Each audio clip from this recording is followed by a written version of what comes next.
5-game series. Hi again, everybody. I'm Don Orsillo. Welcome to Red Sox baseball. The Rockies are here as interleague play continues, led by Clint Hurdle, the manager of the Rockies, coming into town playing great baseball. In fact, they're 5.5 games back of the San Diego Padres in the West, and they've just taken 2 out of 3 at Camden Yards against the Baltimore Orioles. They've won 7 of their last 8, and since May 22nd, they are 13-5. 4th overall in the National League in batting average. Todd Helton, a career .333 hitter. In fact, Helton, Matt Holliday, and Willie Tavares all in the top 10 in batting average. Their closer, Brian Fuentes, has 18 saves. See the opponent's average just at .233 during that stretch. Welcome in Jerry Remy. And Jerry, a little change in the Red Sox lineup tonight. Well, with the Red Sox struggles offensively in this last road trip, and in particular Julio Lugo at the top of the lineup, finally Terry Francona, who is very patient with his hitters, has made the move to put Lugo in the 9 spot and Pedroia up to number 1. Now, you know, this can be disrupting for a player because you don't like to be taken out of the spot in the lineup you're used to hitting in, which is number 1 for Lugo. It's kind of a proud spot to be in. You're the leader. But the fact is he is really struggling right now, and sometimes change is good. By putting him down to the 9th spot, you know, you take a little bit of a pressure off him. He may only get 3 at-bats in a game instead of the 5 he might get as a leadoff guy or a 4. And, you know, you get 1 base hit, your average climb. So it's little things like that. And just maybe help him relax a little bit, because you have to be pressing when you're leading off like he has been and not getting on base. You do press. And the other thing, too, Don, is the fact that with the running game, he's still going to be hitting, you know, with Pedroia hitting behind him. So he can still run. I mean, he's 17 for 17 in stolen bases. So that part of the game is not going to be taken away. What the Red Sox need is they need guys on base in front of Ramirez and Ortiz. And what they decided to do is put Pedroia, who's been very hot, and Youkilis in that 2 spots, make them see a lot of pitches and hopefully wear them out before they get to the big guys. Well, the Red Sox and Rockies, as the Red Sox certainly happy to be home. First pitch from Fenway right after this.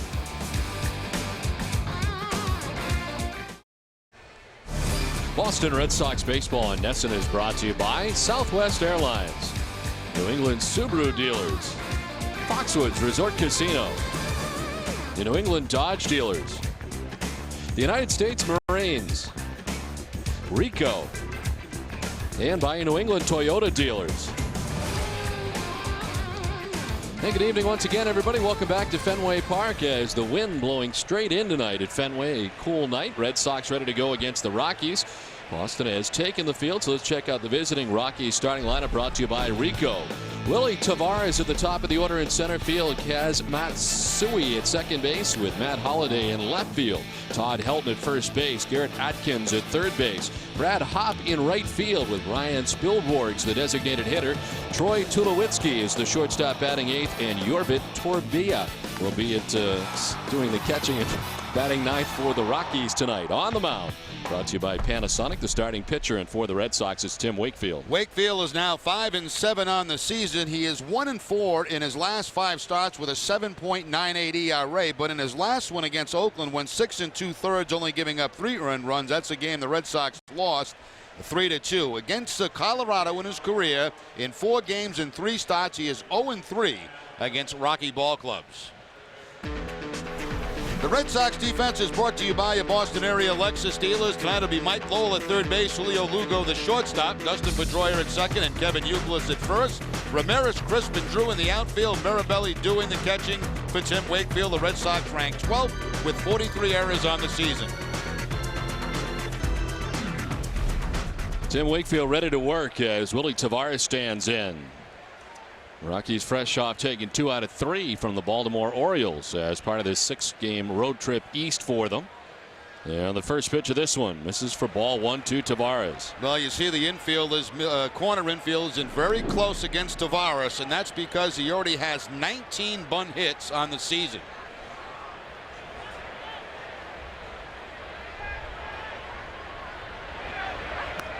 There's a strike for Wakefield, and it's a ball and a strike to Tavares.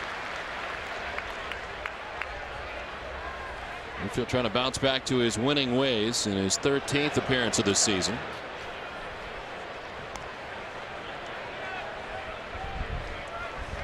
And the Red Sox certainly happy to be home after the long trip back from Arizona on Sunday night, an off day yesterday, and open up a homestand here against the Rockies and Giants.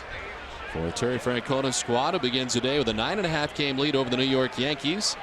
Red Sox 40-22. And welcoming the Rockies for the 2nd time ever here at Fenway Park as Tavares pops it up. Lugo at shortstop. And there's one away.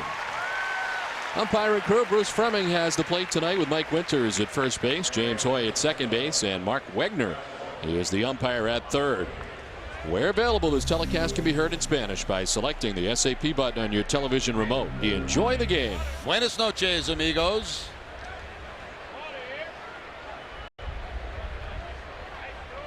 So one down. It brings up Kaz Matsui, the second baseman.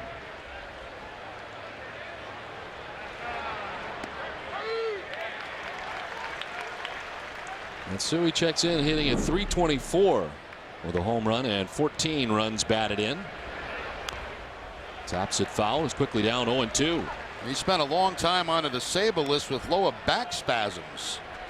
He was not played all that much so far this season, but he is on an 8-game hitting streak.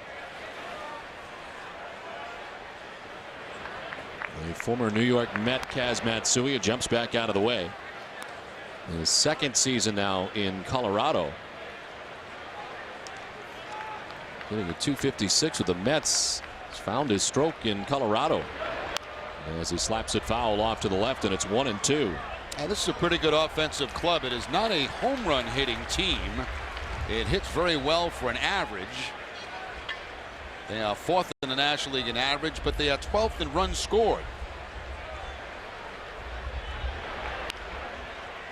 Towards center field, crisp with a late break, but recovers as he runs full bore in to make the grab. Wind knocked it back towards the infield, and there's 2 away. It's one of the strangest days at Fenway. I mean, that sea breeze blowing in for straight center field. As we look at the Rockies offense, infield hits 61. Of course, a lot of those belong to Tavares. But 14th out of 16th in the National League in home runs. Clint Hurdle, who's been the manager of the Rockies since 2002. And just under 5 full seasons for Clint Hurdle. His Rockies have been playing better baseball after a slow start. As Matt Holliday is not a guy who's off to a slow start. He checks in, hitting at .352 into tonight's action with 10 homers and 46 runs batted in. That is good enough for the top spot in the National League heading into tonight's action.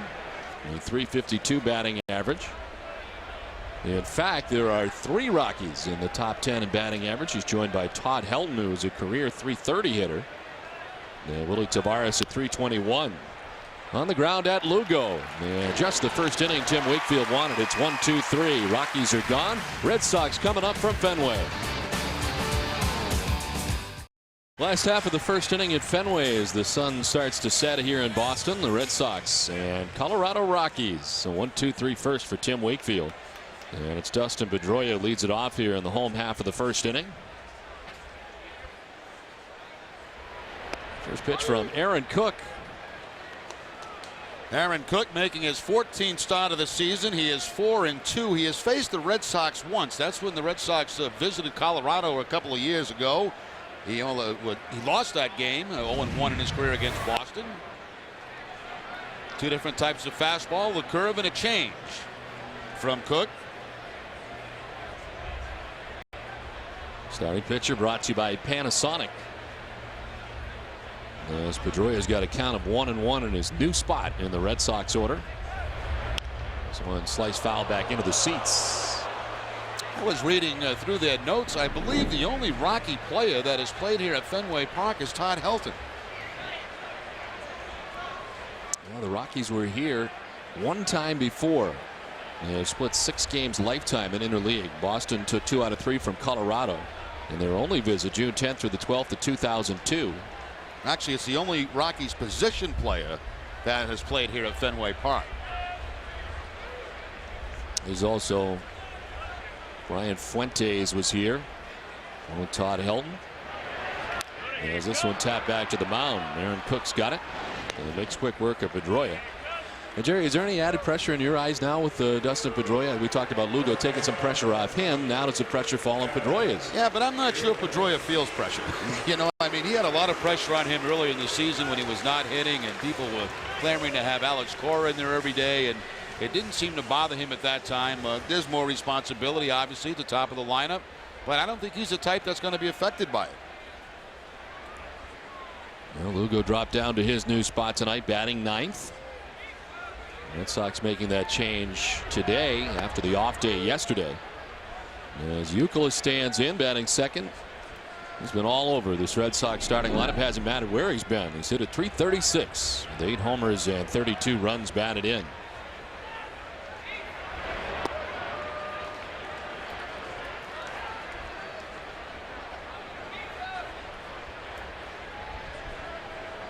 Youkilis beginning the night 5th in the American League in batting average at .336. Maglio Ordonez in the top spot. Very defensive swing and tap back to Cook, who's busy in this one. Soft toss to first, and he's had assists on each of the first 2 outs. Yeah, that was a pretty good moving fastball by Cook, too. A two-seamer that ran right back down the hands of Kevin Youkilis, and kind of a check swing just taps it right back to Cook. A two-seam fastball with a lot of movement on it jams Kevin Youkilis. So 2 down here in the first inning, and it brings up Big Papi. Red Sox DH at .330 with 11 homers and 42 runs batted in. And his 9-game hitting streak come to an end on Saturday in Game 2 of the series against the Diamondbacks. Was 0 for 4. And the Rockies put almost no shift at all on David Ortiz. This is very rare to see. Look at the shortstop. He's almost in a normal position for a left-handed hitter.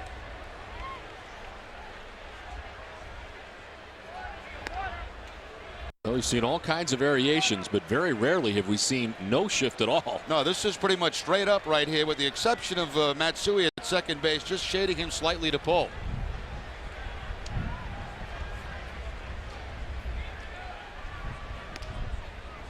Inside, it's 2-1. David Ortiz had Sunday off after playing the first 2 games of the series against the Diamondbacks and playing defensively, of course, at first base. Yeah, did a very good job, as always, at first base. Had Sunday off. A strike, and the count evens at 2-2. During the 9-game hitting streak, he hit at .441.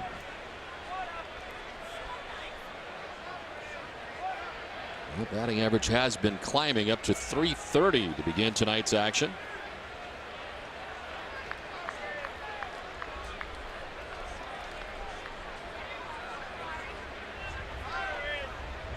And Ramirez waiting on deck, 2 down in the first. On the ground on the first baseline, foul. The diving bid by Todd Helton, but it's a foul ball. The Rockies 5.5 games out of first place to the National League West. San Diego leading that division and tied with Arizona, who of course we just saw.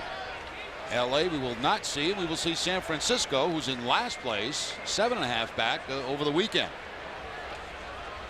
It's been a pretty good run, hasn't it, for the Rockies over the last, what, couple, 2-3 weeks? Yeah, starting really on May 22nd for them. They have played great baseball.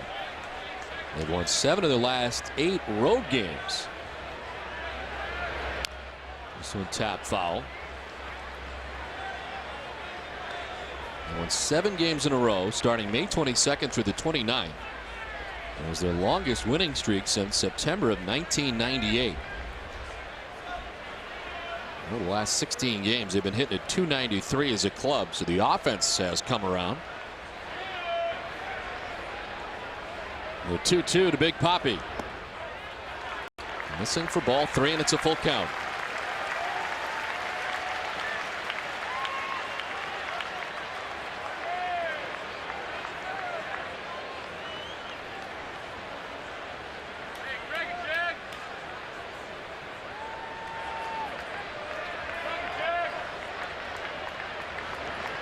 Ortiz chops it foul outside of first.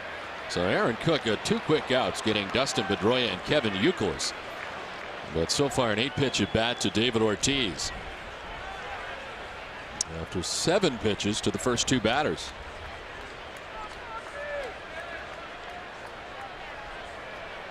Red Sox are 19-10 at Fenway Park. 3rd in the American League in home wins, behind the Angels, who are 24-9, and the Indians, who are 21-8 at home. On the ground and into right center field, a base hit. So the shift is not on. That's about where the shortstop normally would be, and Ortiz grounds it in that direction for a base hit. Yeah, we've seen many shortstop go to their left just a couple of feet to be able to make a play on this. So we'll see if the strategy changes throughout the series. for the Rockies, but that straight up position, the base hit by Ortiz.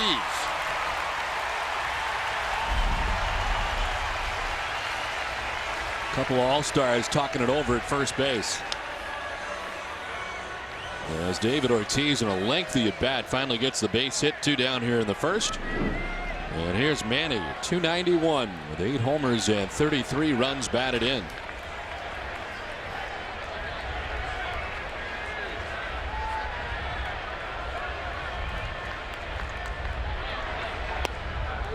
And the strike to Ramirez to get him started. Now Manny complaining about that to call there, saying it was too low. Really, to see Manny complain. We saw him pretty fired up over the weekend in that last game of the series. Felt it hit the ground on a foul tip. He was striking. He's quickly down 0-2. And behind the plate tonight, Bruce Fleming, and we have our fingers crossed that he will not get hit with a foul ball. It seems like every time we have him behind the plate, he takes one off the arm somewhere. Yep. Usually right on that forearm area. Hopefully he has a nice clean night tonight behind the plate.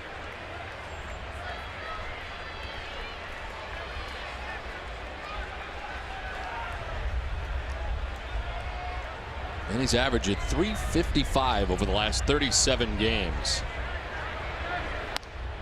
Takes it high, and it's 1-2.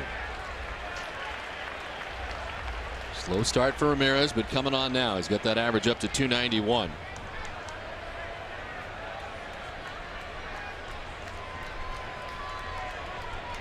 And during those 37 games I mentioned, he moved the average up from 188 to the .291 it's at.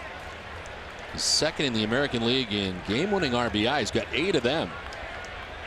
And a total of 33 RBIs on the season. 1-2. Off the outside edge, and it evens up at 2-2.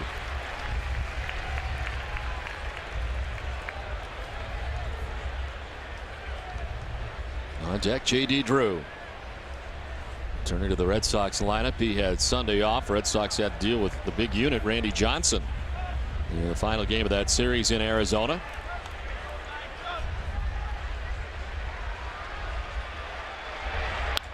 Back to the mound, picked by Cook. He has assists on all 3 outs. That one a little bit more difficult. And the Red Sox. Top half of the second inning, and it's Todd Helton who leads it off.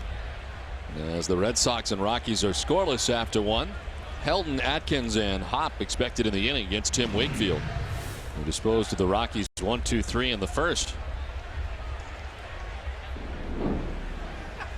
We heard about Todd Helton a lot during the offseason, especially as the Red Sox were getting closer to spring training. And whether or not he would be a member of the Red Sox. A deal that apparently included Mike Lowell, at least that's what the rumor was. As this one grounded right side at Pedroia, gobbles it up, takes care of Helton. Not easy to do, and there's one away. Certainly one of the great hitters in the major league since he has arrived on the scene. No doubt about that. Flirted with 400 a couple times early in his career. And hitting at .332 coming into this series against the Red Sox.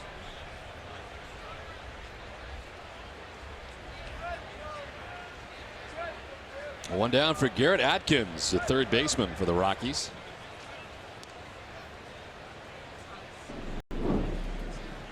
Atkins at .237, 4 homers and 23 runs batted in. Sits safely at 11 of the last 14 games. Right side at Youkilis.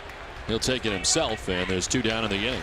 Covidian is a proud sponsor of the Boston Red Sox and the Red Sox Foundation, helping to raise money for life-saving cancer research.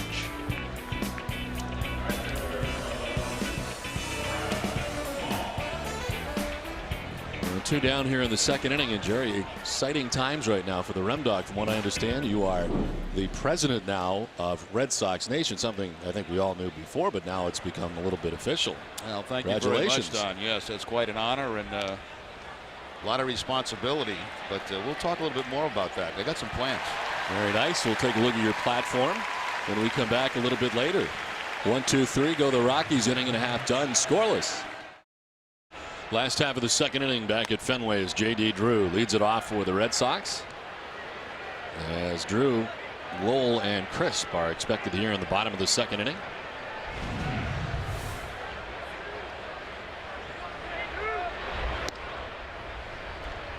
J.D. starting the night hitting at .244 with 4 homers and 24 runs batted in.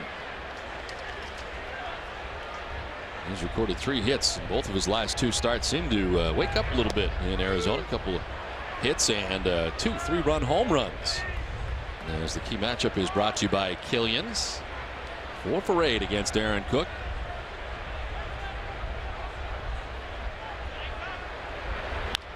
This one grounded down the first baseline at Todd Helton right around the bag for out number 1.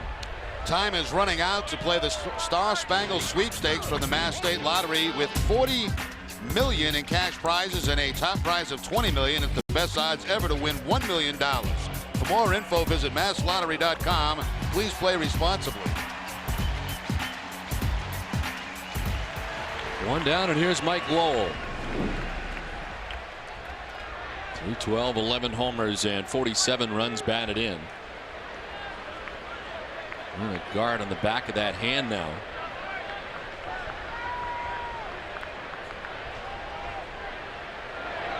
I guess the question is, how much is that thumb going to be affected moving forward? Something that Mike feels he can play through, but you wonder how that's going to impact him. Well, you think about all the things you have to do during the course of the day. You know, take batting practice. That affects it. Obviously, his swings in a game. You hope you don't get jammed. This is when he did get hurt against the Yankees when he rolled over on that thumb. And that was 9 days ago here at Fenway Park before the Red Sox went on that West Coast trip.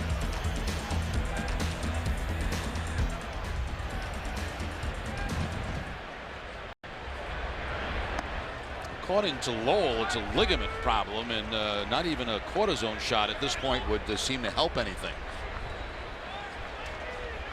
So you got to kind of gut it out. He's 1 for 15 in his last 5 games and just 3 for his last 25. Average has dropped from 337 to still a very good 312, but it is the lowest that the average has dipped since May 11th. What has been a great offensive start for Mike Lowell. Fouled off to the right. We'll do it again with a count of 2-2.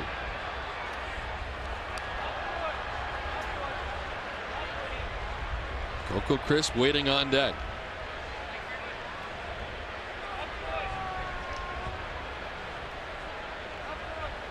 Strange part for Lowell has been the defense, committing his 11th error on Sunday in the final game of that series against Arizona, which is something that you never would expect from Mike Lowell.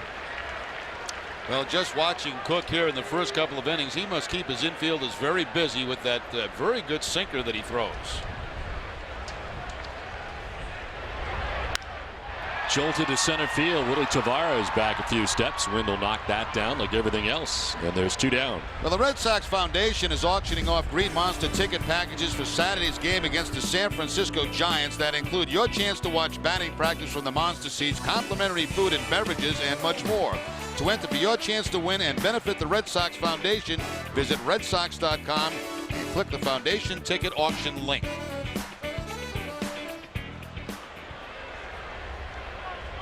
Well, the Giants will be here. It'll be a very interesting weekend. The Red Sox and the San Francisco Giants, an entire interleague homestand for the Red Sox. And Barry Bonds sitting at 747 right now. It'll be interesting to see if he plays this weekend or what will happen. It does not appear that he'll have the chance to tie or break the record this weekend, as the home run pace has slowed up for him. Long time in between home runs. I wouldn't be surprised. He plays all 3 games. You have the DH now. He can do that. So.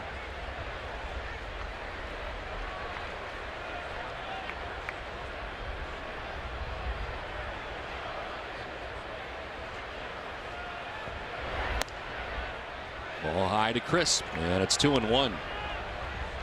Coco batting 7th. Arbelli waits on deck with 2 outs here in the bottom of the second inning.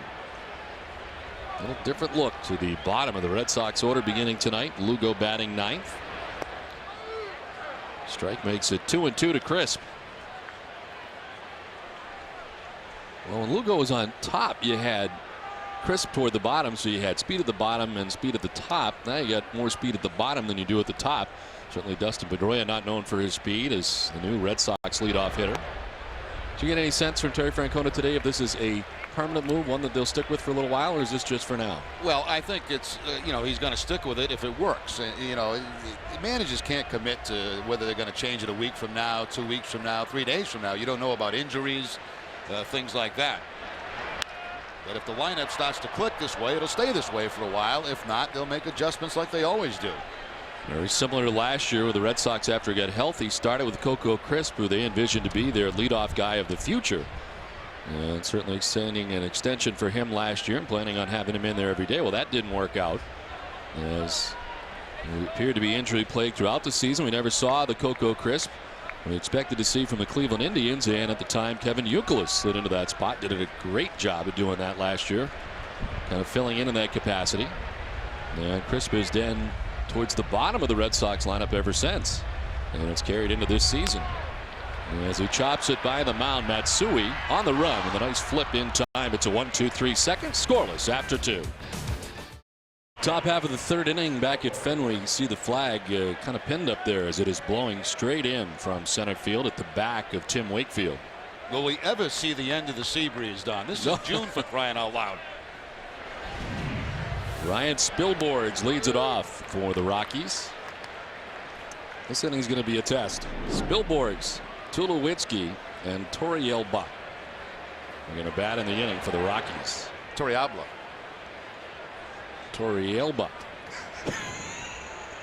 Your Torrielba is my Torrielba. 1-1. I want to get back to this presidency thing, Jerry, at the moment. This is exciting news today. President of Red Sox Nation. I know you got a whole bunch of ideas. Well, first of all, it does not affect Remdog Nation. This is two separate nations. It's actually one nation under dog. Wow. To left field, out of the reach of Lowell, diving to his left. But as we travel around, and I think it really hit me in Arizona when it was almost like playing at Fenway Park. Now, why in the world couldn't you have chapters of Red Sox Nation not only here in every state in New England, but in Arizona, in Southern California? We have fans in Oakland, right? Japan. Why can't you have, vice presidents over there? Right. And have these gatherings and these parties in the off season, get all the people together. I mean, I've read a lot about Red Sox Nation, and I think there's a lot more that we can do to really spike this thing. I really believe that, and I think it's going to go through the roof. So you would have a vice president in every state, or a couple in each state, or how would you do it? I think one in each state, and that would be my platform right now. But, another thing, you got great tickets down there. The shortstop Lugo is going to try and start it to second for one, on to first, the double play. Like, for example, John Henry seats and Tom Werner seats down there, right? Yep. Suppose you gave those away maybe once a homestand. And fans would love to sit in those seats right next to the Red Sox dugout. Best seats in the house. So if you were a member of Red Sox Nation, you would have a chance to maybe win those seats for a game, for a homestand. So I got a lot of things I got to talk to the Red Sox about, but I got a lot of ideas that I think can really spike this. That's great news. Well, if you're thinking about a guy for Rhode Island, I mean, I could do good things there for you, Well, you'll have to probably at some point write an essay, and I'll have my committee go over it. I thought maybe just because I knew you, that might help. No, there's apparently not. No inside. That's fine. No, this is. So you're not going to take care of your friends behind, By the way, I'm an independent. I'm an independent as far as this goes. Have they looked into your background at all, away from the park? They have checked that out, and there's some things they had to slide away, make go away, but still seem to have named you president. Well, I hope the paparazzi doesn't get out of control with this now. It's going to change your life dramatically. I'll tell you what, it's going to be fun because I'm going to enjoy going to visit a lot of these states and visit our Red Sox Nation fans. And really, this came about because of Remdog Nation, so it's great. Works good for everybody. Lugo at short, fires to first, and Torrielba is gone. And so are the Rockies. 2.5 done. We're scoreless. Third inning scoreless from Fenway Park. It's Doug Mirabelli, Julio Lugo, and Dustin Pedroia expected in the inning. Aaron Cook is given up. They hit through the first two. Big Papi singled on the ground back up the middle, and that's been it. As Mirabelli gets it started. 2 for 3 on Wednesday. After being just 2 for his last 29 in the previous 10 games, he hits a .204, 2 homers, and 4 runs batted in.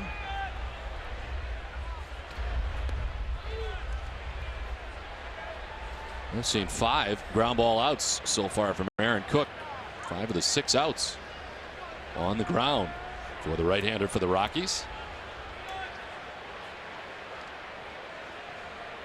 He's given up 5 runs in each of his last 2 starts. And that ERA jumped from 4.11 to 4.54 as it's fouled off by Mirabelli. The league leaders are brought to you by Olympia Sports, and the topic, the groundouts that we just discussed. 146 of them. He's behind Derek Lowe, 161 with the Dodgers, and Tim Hudson of the Atlanta Braves at 150. Mirabelli strikes out. Here's the first strikeout of the night for Aaron Cook. 1 down. Let's check in with Tina Cervasio. Don, today Terry Francona said that it was better for Julio Lugo and better for the ball club to get him out of that leadoff spot with the way he's been struggling at the plate. So I asked the manager why Dustin Pedroia was the best fit for the leadoff role at this time. He's showing a penchant for getting on base, swinging strikes, not striking out. You know, he got hot. I don't think that's a fluke. You know, he may not hit at a 400 clip the rest of the year, but we didn't want to get him over his head at the beginning of the year. We tried to protect him. Now I think he's very comfortable in our lineup wherever we put him. Now, of course, you never know when Lugo could heat up again or Pedroia could cool off, but the Red Sox do have options. Terry also says Kevin Youkilis, J.D. Drew, these are also great leadoff guys. It's just a matter of who's hot and what decision the manager wants to make. Okay, thank you very much, Tina. As Dustin Pedroia over the last 28 games certainly started very slow, but has picked it up lately, getting much more comfortable. Was hot for a great stretch. And heading into tonight's game is 3 for his last 18. Well, you know, it's tough, Don. We sit in those meetings, you know, and they ask the manager, you know, is this a permanent move? And nothing's permanent in baseball. I mean, you just don't know from, you know, pitch to pitch what's going to happen. And suppose you have an injury tonight. All that could change in one day. So they really can't answer those questions. You know, he feels at the time being right now that this is the best way he can make his lineup be productive. That could change in 5 days. You just don't know. Well, certainly a very important job being at the top of the Red Sox lineup with the likes of Manny Ramirez and David Ortiz in the middle. Importance of setting that table for the big guns. As this one sliced foul.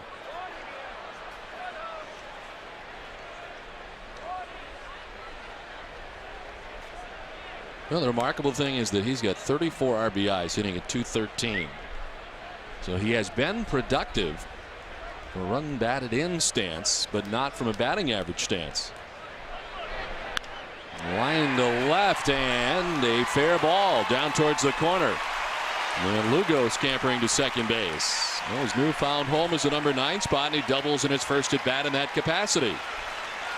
And he gets the curveball from Cook, a pretty good one. It's a little bit of an off-balance swing, but he does hook it right down that left field line. So, you know, this happened to me once in my career. I think in my second year, I was hitting leadoff for the Angels. I was just stinking the joint out, and they dropped me down, I think, to 8th or 9th, somewhere in there, and it really ticked me off. But it was the right move to make.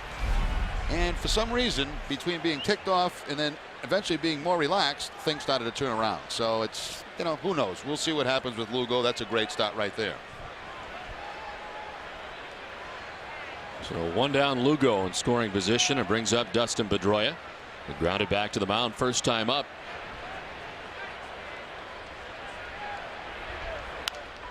Left side, in the hole goes Tulowitzki. His throw to first base in time.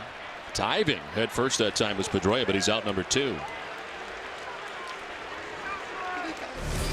Boston Red Sox baseball in Nesson is brought to you by Nissan. Olympia Sports, the official sporting goods retailer of the New England Sports Network. And by Dunkin' Donuts.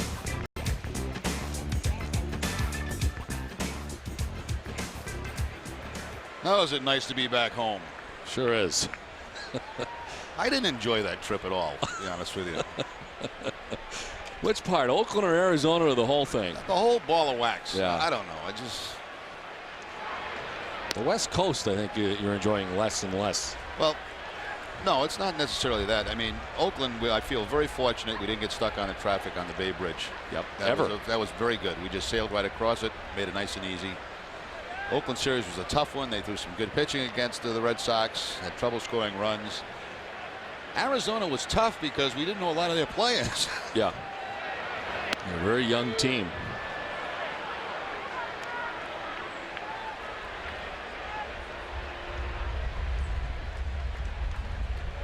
And we get to do it again next trip. That's right. Right back out to the west after a little stop in Atlanta. San Diego and then Seattle. As part of the next trip, so it'll be more late nights for Red Sox Nation. 3 trips to the West Coast this season for the Red Sox. By the end of the next road trip, they will have gotten 2 out of the way.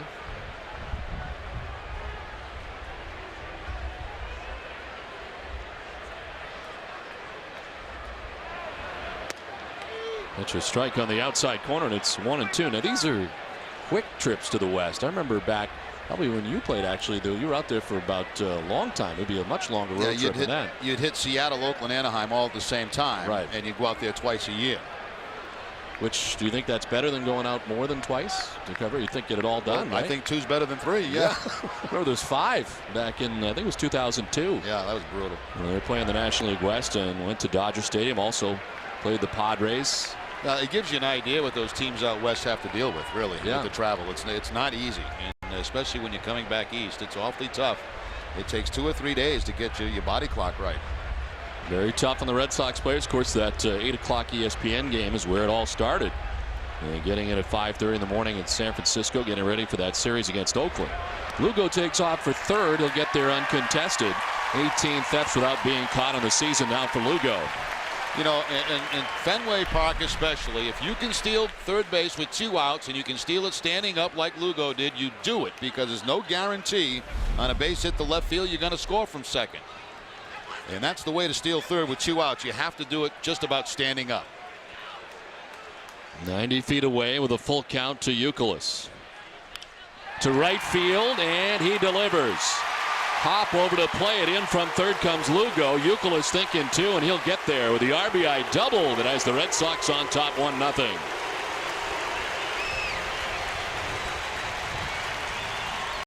What a nice inside out swing that time by Kevin Youkilis with 2 strikes. We've seen him do more and more of that this season. 2 strikes, trying to make contact. His strikeouts are down. It's resulting in more hits. Slicing away from Harp in right field, no problem. Lugo scores, make it 1-0, and Youkilis picks up his 18th double. He had been 0 for 10 with runners in scoring position and 2 outs. And there he picks up a big base hit and a 2-out RBI to put the Red Sox on top 1-0. Now Big Papi singled his first time up.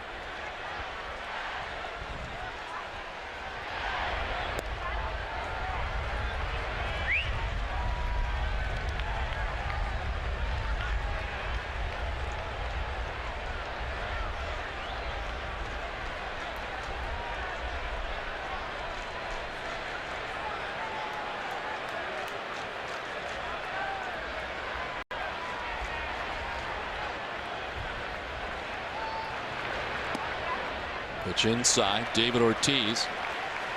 On base percentage first in the American League at .444 coming into tonight's action. Second in doubles with 24. Third in walks with 43.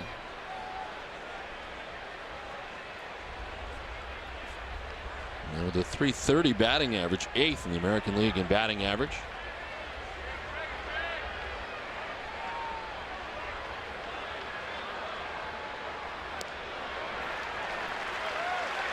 Mentioned the troubles that Youkilis has had with runners in scoring position with 2 outs. David Ortiz has not had a problem. .357. 2 homers and 12 runs batted in. And I'm sure he has the green light here, 3-0.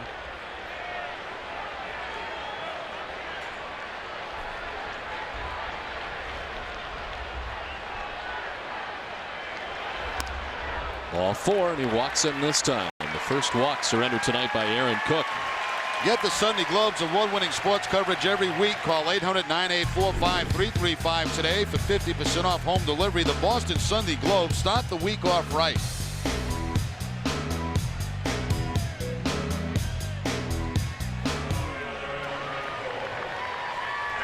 2 down here in the 3rd inning. Red Sox on top 1-0. And Manny Ramirez coming up.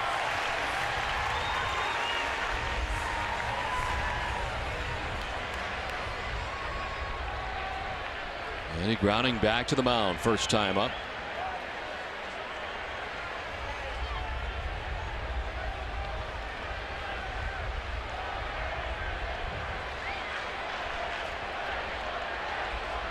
And he had Saturday off in Arizona, the middle game of the 3-game series, only the 2nd off day he's had all season long. As he started 61 games coming into tonight's action.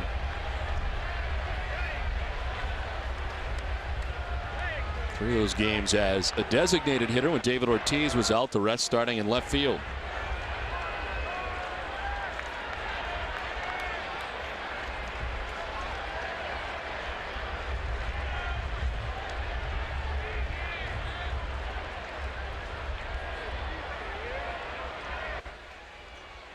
And Manny's a guy who has enjoyed interleague play, a .308 average. In interleague play, 43 homers, 130 runs batted in, and 138 interleague games. So interleague, while not to everybody's liking, is something that Manny Ramirez has enjoyed. You know, Don, we did that series out in Colorado a couple of years ago, in that ballpark, the way the ball travels. Wow. You can see where they want a guy like Aaron Cook, a sinker ball pitcher, gets a lot of ground ball outs, as we had that graphic, 3rd most in the National League. I would imagine these pitchers love to go on the road.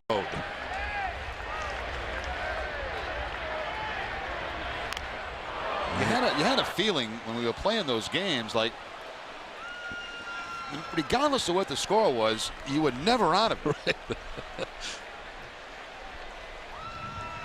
And out comes the trainer as the catcher got tagged on that one, Torrealba.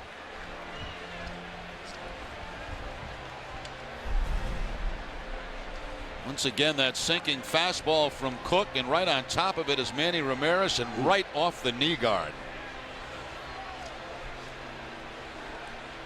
FW Webb is proud to be the official supplier of plumbing, heating, and cooling supplies for the Boston Red Sox. To learn more about how FW Webb can help you, contact your local professional contractor or visit fwweb.com. FW Webb, we've got it. Torrealba staying in the game here as he's still kind of hobbling around trying to walk it off. Yeah, that got the shin guard, but that still hurts.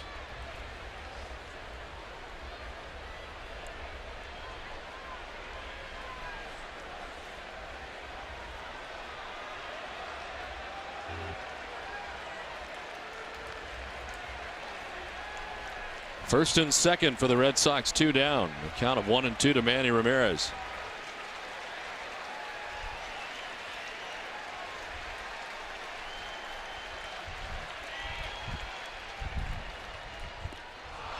Manny, the half-hearted swing, strikes out to end the inning, but the Red Sox get a run in the inning. It's 1-0 Boston.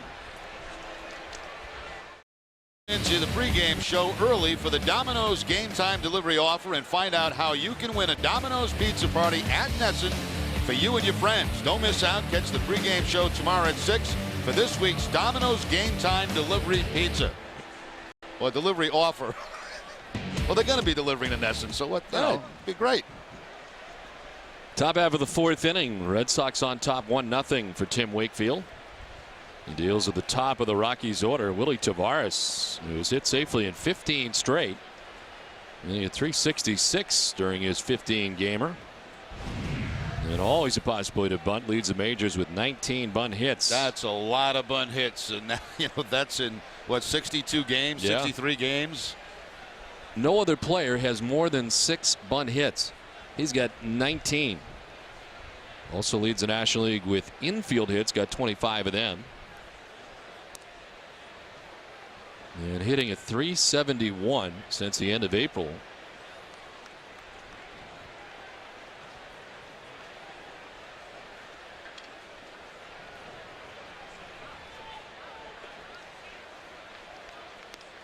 The strike from Wakefield, and it's 2-1. Tim does not have his strikeout so far tonight as he works into the 4th inning. Does have 5 ground ball outs to right field, and J.D. Drew. for the first out of the inning. Time out to check out our Aflac trivia question tonight. What position did Todd Helton play on the University of Tennessee football team? I'll be answering for you a little bit later. Great athlete, Todd Helton.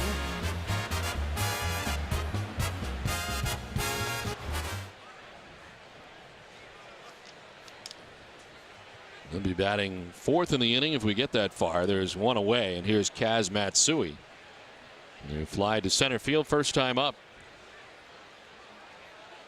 Don, I mentioned this a couple of times on the road trip, and we have no idea how many people watch those late games, so I do want to mention it again. On Wednesday, Thursday, and Friday, the Remedy Report is sponsoring the blood drive at Children's Hospital. So from 10 to 3. And then on Friday, the Bloodmobile will be right here at Fenway Park on Yorkie Way in Boylston in the Brooks Department Store. So please go to the Remedy Report for more information. You get a free T-shirt, autographed, and a chance to win tickets to a Red Sox game. But give them 3 big days over there at Children's Hospital. Blood is always needed.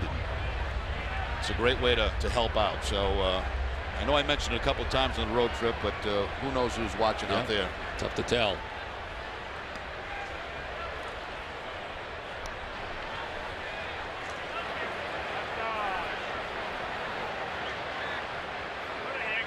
Kaz Matsui missed 33 games on the 15th of April through May 20th with lower back spasms. It's a game on the 14th at Arizona and missed a good chunk of time. He's now hit safely in his last 8 straight games. Line to left, Manny's there, and one bending away, able to reach across and grab it. 2 down. Tickets are now on sale for the 2nd annual Futures at Fenway doubleheader at Fenway Park on August 11th.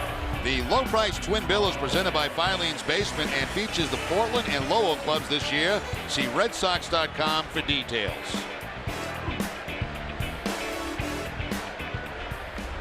Two down for Matt Holliday.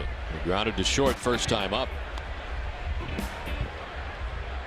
Mentioned his .352 batting average. It's highest in the National League. It's the 3rd highest in the majors. Over the American League, Maglio Ordonez and Jorge Posada have higher averages. On the half hop, it's picked by Lowell across the diamond. It's a 1-2-3 4th for Wakefield. Red Sox on top 1-0.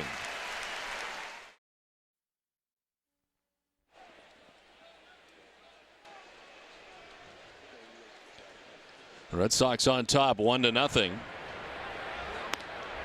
Now the pitch in there for strike 1 to J.D. Drew. Underway here in the bottom of the 4th inning. Boston able to get that run. A 2-out RBI for Kevin Youkilis. A double in the 3rd inning.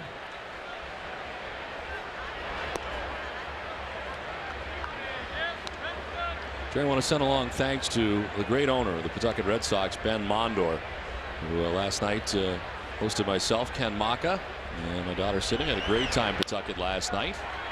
Mike Samburo and Lou Schweckheimer all do such a great job in Pawtucket. I know all the players, as Drew grounds out 4-3, who come up through the system, and the Paw Sox know all too well about the kind people in Pawtucket, but they really are great people. Yeah, I didn't see the game, but people told me they saw you on television last night. Yeah, I guess Ken Maka and myself enjoyed last night's game, and I guess they came over a few times. Well, you get the royal treatment when you're down there. No doubt about it. They are first class all the way, and Ben is about as generous as anybody can be. He is tremendous. So we thank him very much. We had a good time. It was great for Mock to get back there too, the former manager of the Pawtucket Red Sox, who was there for 2 seasons.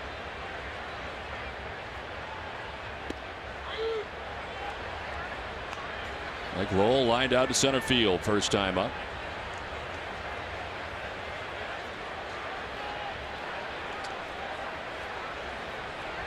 Marin Menino is going to be joining us next inning. And we look forward to him joining us. So we're talking a little bit about the 2007 Summer Jobs Program, which is going to be huge. We'll let him tell us a little bit more about that.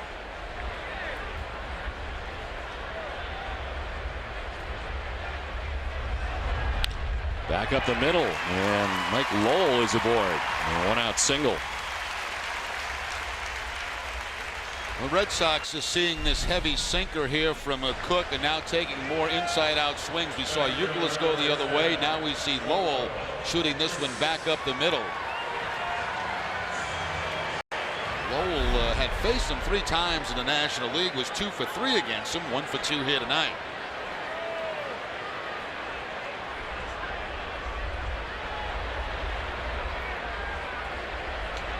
So 1 out, 1 on, and Coco Crisp, the batter, grounded out to second base first time up.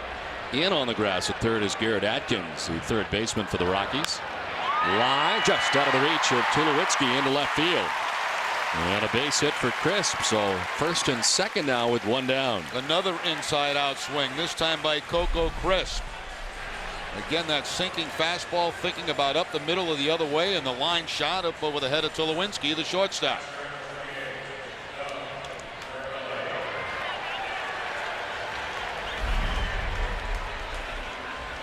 So 2 on, 1 away, and a chance here for Doug Marabelli.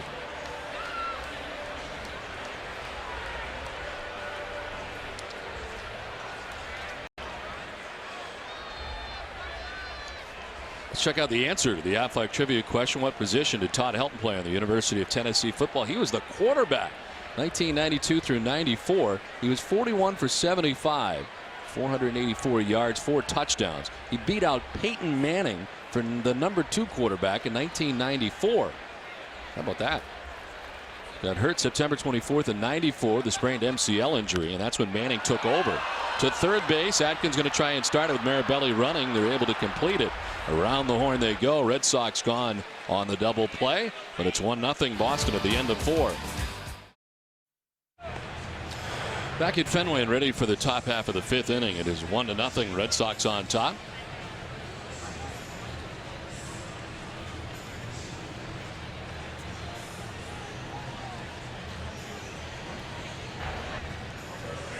Tim Wakefield back on the hill. Wakefield has thrown 43 pitches through the first 4 innings. They'll be dealing with Todd Helton, Garrett Atkins, and Brad Hopp in the inning. As Helton grounded out to second base, first time up back in the 2nd inning.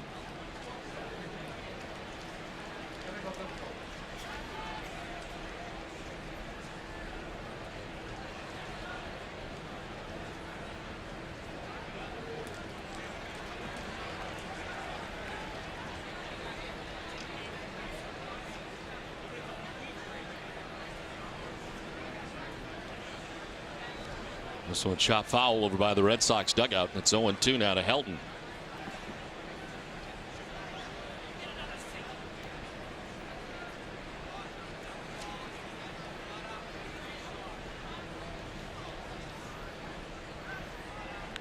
Helton drives it out towards center.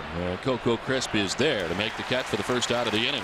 Well, Barry Bonds and the San Francisco Giants make their first ever trip to Fenway this weekend. Nesson's coverage kicks off live with Friday Night Fenway presented by Team Sully Mack at 5:30. Start your weekend early with the Friday Night Fenway, because the earlier you turn on Nesson, the sooner we can get you into the big game.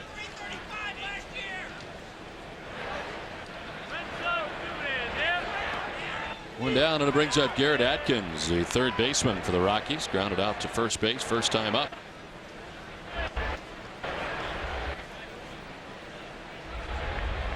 Atkins has hit safely in 11 of the last 14 games. And it started now 58 of 64 games at third base. Pitching line is brought to you by Nissan. And for Tim Wakefield, 50 pitches, just the 1 hit. A single by Ryan Spilborghs. But that was quickly taken care of as Troy Tulowitzki grounded into a 6-4-3 double play.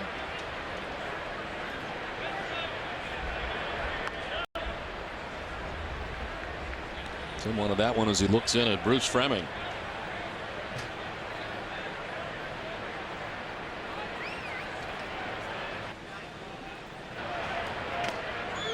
Strike, and a full count now to Atkins. And a few fastballs tonight from Tim Wakefield. He's got Tavares, I should say, the leadoff hitter, twice on fastballs. A 3-1 fastball there. And another fastball just missing outside. First walk given up by Tim Wakefield tonight.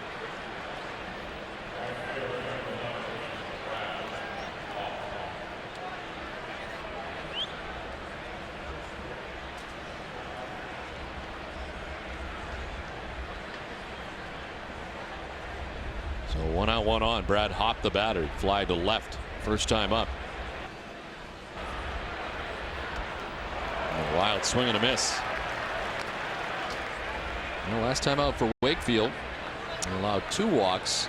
The start prior to that, 6 walks against the Yankees in his 3 2/3 innings effort. The 6 walks tied a season high. He had walked 6 also against the Yankees earlier this season on April 28th. 0-2 now to Brad Hopp. Tim has lost his last 2 decisions and 4 of the last 5. Mixed in was a win at Texas in a 7-inning effort.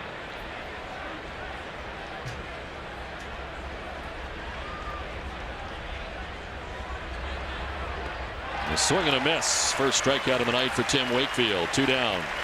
You know, there's been much talk about Wakefield having a conversation with Tom Candiotti out there in Arizona about the grip of his knuckleball, and I don't know how much of a factor it's had, but you know, anytime those guys can get together to chat. Candiotti threw one, of course. Charlie Huff.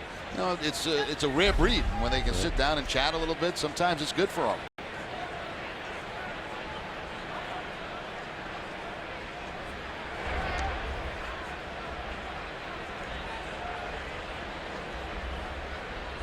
Atkins at first base, 2 down. Ryan Spilborgh's the batter. The designated hitter singled his first time up.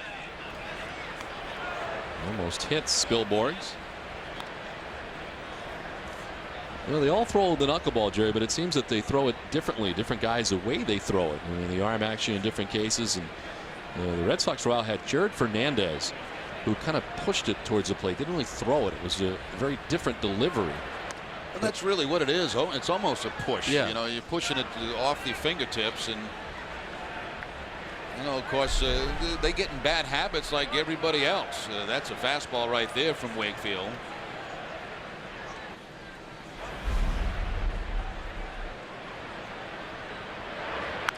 On the ground at third base, Lowell will go to second for the force out that concludes the inning. 1-0 Boston halfway through this one.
We're back here at Fenway Park. Some technical difficulties. Our apologies to everybody out there. The count of 3-1, one down here. Dustin Pedroia chops it left side, and the shortstop Tulowitzki with a throw that gets there in time for out number 2, and there's 2 away here in the 5th.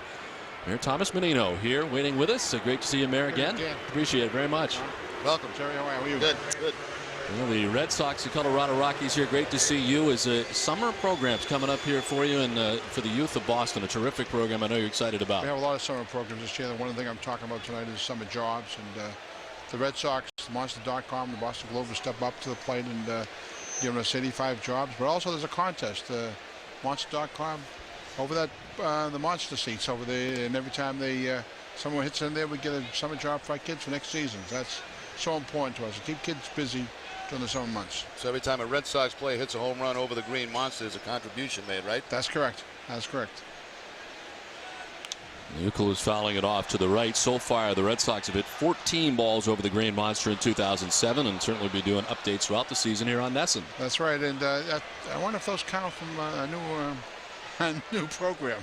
Oh, yeah. Hope so. Well, yeah. Okay, Jerry? Yeah. All right, good. I'm glad you're speaking for the ownership. I really appreciate that. Well, he's now the president of Red Sox Nation, you know. All of a sudden, he's a president of a lot of things I've read recently. I mean, he's got his own outerwear. He's got bars. He's got everything. But, you know, when you have talent, it shows. That's right. Well, and you're also in partnership with the Red Sox and NESN on this. A lot of these kids are going to get jobs with the Red Sox and NESN. That's right. They have stepped up to the plate and have some jobs at the ballpark also, and that's very helpful to us. I mean, we need to make sure every kid this summer has an opportunity. Last year, we put 9,400 kids to work, and I hope this year we're able to put around 9,800 kids to work. And if you want to help us out, you call 635-3402 and help a young person have a good summer. 85 students will be employed here at Fenway Park and NESN in July and August. As Euclid swings and misses and strikes out. Can you hang around with us for another inning? I sure can. Very good. As Euclid is retired, so are the Red Sox. It's 1-0 Boston at the end of 5. Back at Fenway, 1-0. Red Sox on top as we head to the top half of the 6th inning, visiting with Mayor Menino. And you mentioned so many programs going on for kids, and really it's the Red Sox and kids seem to do a very good job in partnering, and the Red Sox have been great in that area over the years as well. The Red Sox have been a good partner with the city of Boston over the last several years, and they'll continue this summer with the summer jobs and other activities we'll have in the soccer park, which is the ball players go out to the different parks in our city. I think Jerry did a few years ago when he was playing ball, and it's about kids this summer. And if parents want to know what kind of programs they get involved in, call 635-KIDS, kids. And there's a program there for your child. And just call it. But you have to live in the city of Boston. I know this is regional, but if you have a kid in the city of Boston, call 635-KIDS, and we'll put your kid in the program. But we need your help this summer for summer jobs. Summer jobs is my mantra over the next several weeks. Make sure every kid has a job. Well, it's always been important to you, Mayor, and I know that you always visit every part of the city, and one of the key things for you is keeping the kids off the streets, keeping them busy, and there's no better way to have a job in the summer to get some, not only some money, but some education. I mean, learn what it's like to have a job and hold a job. That's right, Jerry. What it does, it brings strong relationship between kids, economic independence, and also their ability to learn during the summer months, and that's so important. You can't have kids come home from school. The first week they're happy about being out of school. Second week they're getting frustrated. Third week they get angry and they do some stupid things. I want kids to have a real good, positive experience this summer. That's why we were asking everyone out there, if you have a business, only costs $1,300 to put a kid to work in the summertime. So I'll call 635-3402. This one was lined off the bottom of the scoreboard. Ramirez will play. The cam has trouble with it. Torrielbo is headed to second base, I think, anyway. And with one out, and a runner at second base for the first time tonight do the Rockies. Yeah, that's one that would have been a perfect throw to second base to get him. I don't think Manny, even with had he not bobbled this ball, would have had the Torrielbo at second base. A line shot over his head that's going to hit off the base of that scoreboard area. And when Manny drops, well, looking at it again. Stopped. If he catches that ball clean with his hand, he may have him at second base, which you've seen him do many times. They do award Torrielbo a double with one out here in the 6th inning. Lee Tavares, the batter, is 0 for 2 tonight. Visiting with Mayor Menino.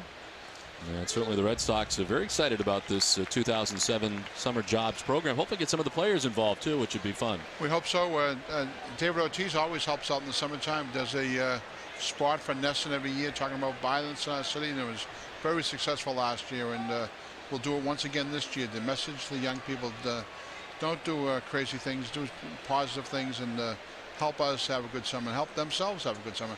Ortiz is one of the best guys out there. I mean, he's always in all the neighborhoods of Boston. He's doing so many charitable events every day, and that's so important that the kids have role models, and Ortiz is one of their role models. You guys did a fun commercial last year together. That'd be a lot of fun for you.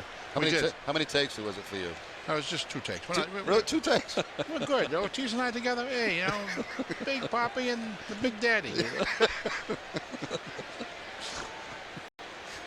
Well, a count of 1-2 here to Tavares with the runner at second base. Have you talked to Bloomberg lately about his Yankees? No, I have. Michael's not a baseball fan. Oh, he's not? No, he's not a real baseball fan. And, you know, Giuliani was a big fan. He used to go to all the games, sit behind the dugout. But Bloomberg is not. He's into other things. He likes to play golf. And him and I co-sponsor a anti-gun coalition, and that's important to us. Yeah, we get tired of seeing Giuliani down there with his Yankee hat on. He's still there. The dugout, you know. Well, you know, he won't get any votes in Massachusetts, that's for sure. Well, things are going quite well. The Yankees 9.5 games back of the Red Sox to begin the day. I hope that's 9.5 October 1st also. That's right. It's early in the season. We're still a long way to go. It's like early polls, right? That's right. Early polls don't count. It's the election day what counts, and October is when it counts. 2 down in the inning for Kaz Matsui with Terry Alba now just 90 feet away.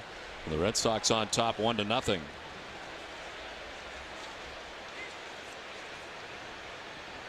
Well, you've been a big part of all these Red Sox renovations. Certainly got to go through you guys first, and there have been some great ones here at Fenway Park. The monster seats in the right field. It looks beautiful. They've done a great job of renovation of this ballpark. It just proves they've used some creativity that you can accomplish. And I just say it's amazing what the Red Sox have done to this ballpark and the resource they've put into renovating the park. And it's just a much better park today than it was a few years ago. Just the right field, the pavilion out there is just spectacular. And Mayor, this whole area, Boylston Street, moving down, a lot of new development down here, new condominiums, new businesses. That's right. And you know, look at Boylston, look at Beacon. The next 5-10 years is going to be spectacular around here. And it's about the community working with them also. You know, it's not just the Red Sox. The community's in partnership with them. That's different than the previously, when the community and the Red Sox were always at odds with each other.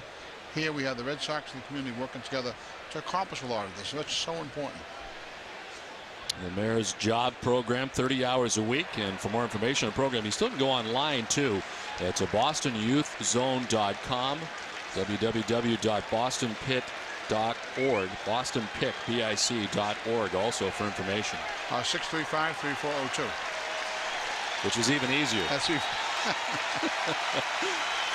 2-2 the count to Matsui, who strikes out. Nicely done. Great job by you too, Mayor. Thanks for coming up. Thanks, Don. Good to see you. Thank you. Thank you and good luck. Thanks, man. Okay. 1-0 Boston. 1-0 Red Sox on top. Tim Wakefield getting out of a jam and really the first test of the game. The Rockies with their first chance, but the Red Sox still on top, and it's Ortiz, Ramirez, and Drew the bat in the inning. The shift is on, interestingly enough, this time. Yes, Ortiz takes ball 1. Yeah, it was a little surprising to not see it on in that first at bat, but once they saw the ground ball go up the middle, they figured, well, why not? So they have now moved Tulowitzki, the shortstop, on the right side of the infield.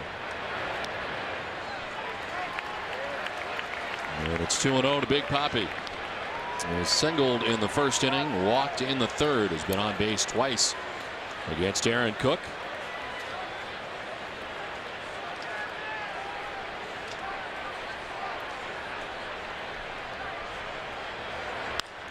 On the ground and through that shift right side into right field. Even with Matsui and Helton pinned on that right side, he knocks it through quick enough to get it by them both. Now this should be a good matchup for David Ortiz. You know, Ortiz is a very good low ball hitter, sinker ball pitcher. Working against him tonight. That sinker stays up about belt high, and Ortiz right between Helton and Matsui.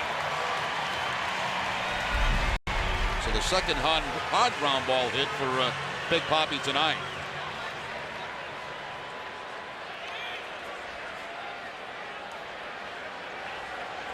So David Ortiz at first base, nobody out, and Manny Ramirez, who is 0 for 2 in the game tonight. He was grounded back to the mound and struck out swinging.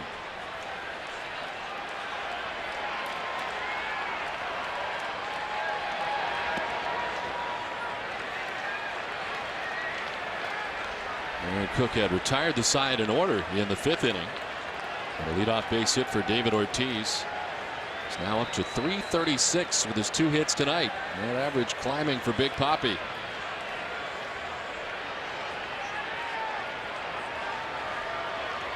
Cook's pitch count is also climbing, as that's pitch number 91 of the night for the right-handed starter for the Rockies.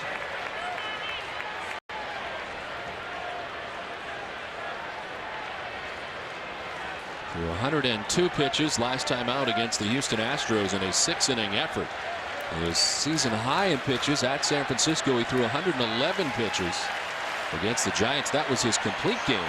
His 6-1 win, 9-inning effort, giving up 1 run. Falls behind Ramirez. 3-0. Well, because he's the sink the ball pitcher and all the ground balls, he's always just a pitch away from a double play. One tonight, turned by the Rockies. That was grounded into by Marabelli and started by the third baseman, Garrett Atkins. A strike, Manny taken all the way. Manny does not swing very often at 3-0. He does not even look for a sign. He does not like to swing 3 balls and no strikes. He will not even look down at the third base coach. He's had 16 chances at 3-0 and swung at none of them.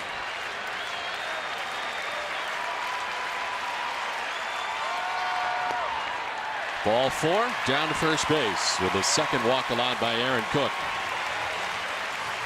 Time now for the Panasonic Plasma replay so you can catch this again in crisp, rich, detail motion. And so far, the only run, this double by Kevin Youkilis back in the 3rd inning to bring home Julio Lugo, who also doubled.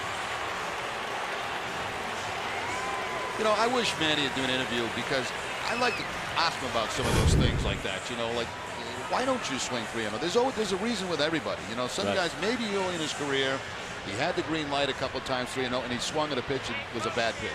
And then he just said himself, the heck with it. You know, but only he can answer. I'd love to talk to him about stuff like that. It seems like a 3-0 you could be selected, but it also seems like he has no interest in it whatsoever. He will not even look down at the third base coach. And you can bet there's many times that they'd love to see him swing 3-0. Jorge Julio, the Red Sox saw plenty of when he was the closer and then turned setup man for the Orioles. Julio now a member of the Rockies pen, warming up with runners at first and second, nobody out here in the bottom of the 6th. J.D. Drew 0 for 2 tonight. He's grounded out to first and to second base in 2 at bats tonight.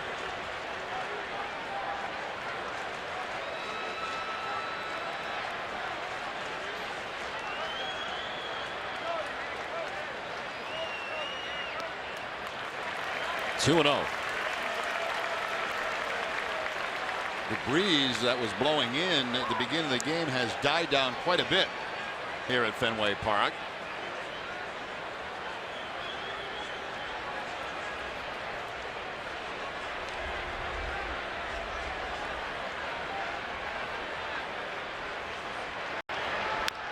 Drew grounds it foul, and it's 2-1.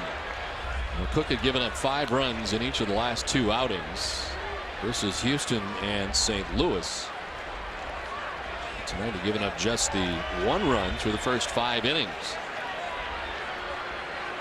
And has runners at first and second now with nobody out in the last half of the 6th inning.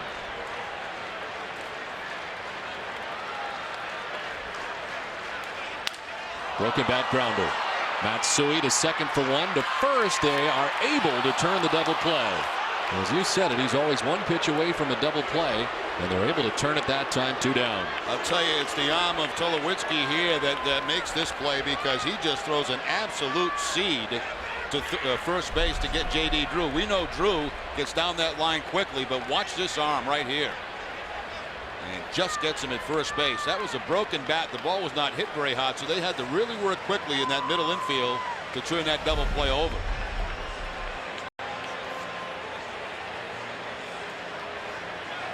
We've gotten to see a lot of players for the first time, Don, over the last, 6-7 games. And we've seen some good ones. Arizona with that good young talent. And Tulowitzki here with a great throwing arm. And there's 2 away in the inning. Ortiz 90 feet away. And Mike Lowell with a chance. Mike has lined out to center field and singled to center. He's 1 for 2.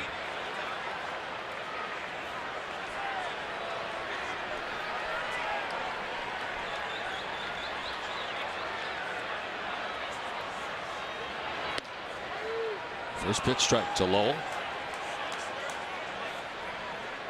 It'll be about his 100th pitch coming up here. 1 pitch away from it.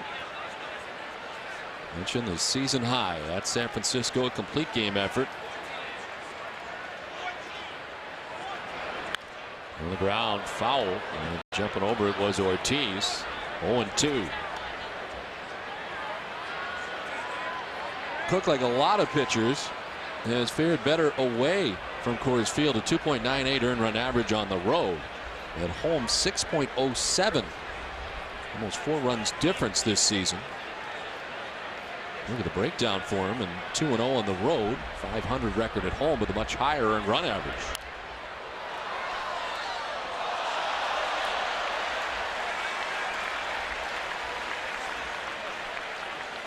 That complete game that he tossed was a 5-hitter back on May 26th in San Francisco. And it picked up his 4th straight victory. So the Rockies won 6-1.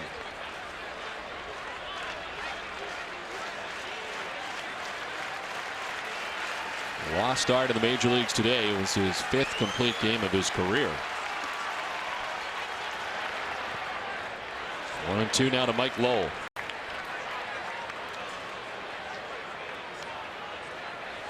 Second time that he started against the Red Sox. And the first time since he took the loss in an 11-0 Red Sox win against Colorado back on June 17th of 2004. And the only visit ever for the Red Sox to Coors Field. Ortiz at third, 2 down, the 1-2 pitch. Inside, Lowell dances out of the way, gets away briefly from Torrealba. But remaining at third base is Ortiz. Easy one for David Ortiz to see, is that nobody blocking his vision here, and sees immediately that it's not going to travel far enough for him to score.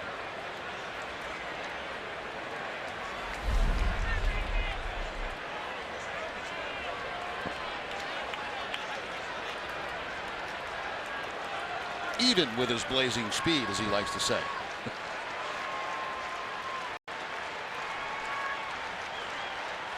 Lowell tried to hold up, but goes around and strikes out to end the inning. Cook gets out of the jam. Still a 1-run game. Red Sox on top 1-0.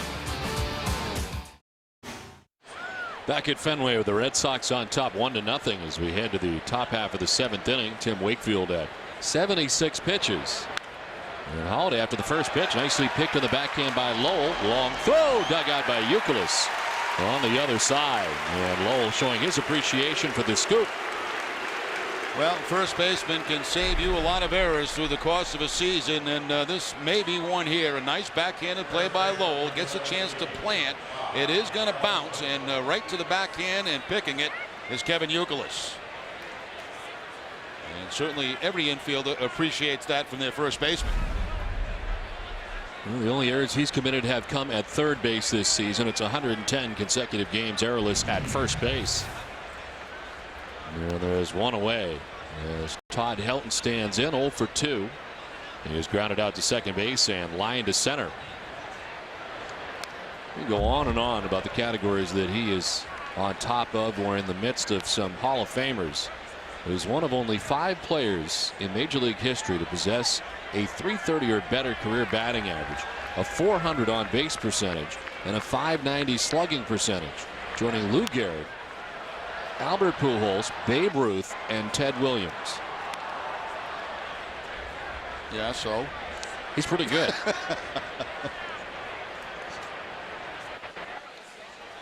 Since first putting on a Major League uniform August 2nd in '97, he's been the best hitter in the major leagues at .333. Back is Pedroia. And that best hitter in the major leagues has been held hitless tonight by Tim Wakefield. He's 0 for 3. Stay tuned after the game for WB Mason Extra Innings and Granite City Electric Extra Innings Extra with Tom Caron and Ken Maka. You'll see Sox manager Terry Francona's live press conference, all part of our comprehensive post-game coverage from the Red Sox clubhouse, plus a preview of Curt Schilling's start tomorrow in Game 2 of this series. It's all right after the game in high definition on NESN. And we'll see Schilling against Josh Fogg tomorrow. Schilling fresh off his one-hitter against the Oakland A's. And it should be nice here. Fenway fans always give him a great hand, but what an effort in Oakland that was for Curt Schilling last time out. And all the drama as it went right down to the wire. 8 2/3. Matched up against Josh Fogg tomorrow. He's 1-5. Going for the Colorado Rockies. Well, after a couple of tough outings for Tim Wakefield against New York and at Oakland. Actually last time just the 3 runs, but took the loss in the game. Wakefield has been very good here tonight against a good hitting Rockies team.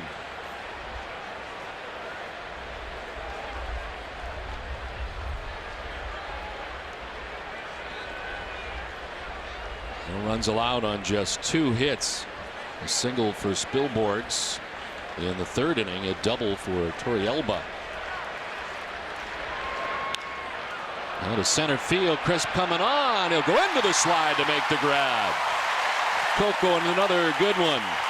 7th inning stretch from Fenway, 1-0 Red Sox. Time for a Sports Desk update with Hazel May. 1-0 Red Sox on top as we head to the bottom of the 7th inning. The bottom third of the Red Sox order in the inning. Crisp, Mirabelli, and Lugo against Cook, who is back out there up over 100 pitches. A couple of key double plays for him. One in the 4th to end the inning. And the Red Sox had runners at 1st and 2nd with 1 out. Last inning, Red Sox had 2 on, nobody out, and could not score. He got the double play and then a strikeout. Tough hop, but Matsui stays with it and gets Crisp. Stay tuned after the game for WB Mason Extra Innings with Tom Caron and Ken Maka. You'll get a complete post-game reaction from this series opener, including Tim Wakefield's post-game press conference, plus all the highlights from around the majors this Tuesday night. It's all right after the game in high definition on NESN.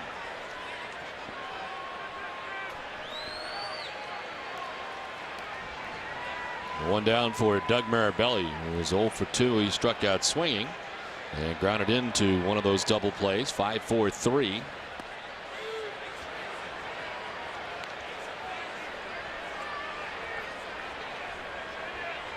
Red Sox in the midst of 15 consecutive games with National League opponents. A span that continues through June 24th. Red Sox remarkably have won their last 11 series against the National League. Last time they lost a series, 2 out of 3 to the Cubs in Chicago on that very hot weekend in 2005, June 10th through the 12th. It's the last time they lost a series to the National League.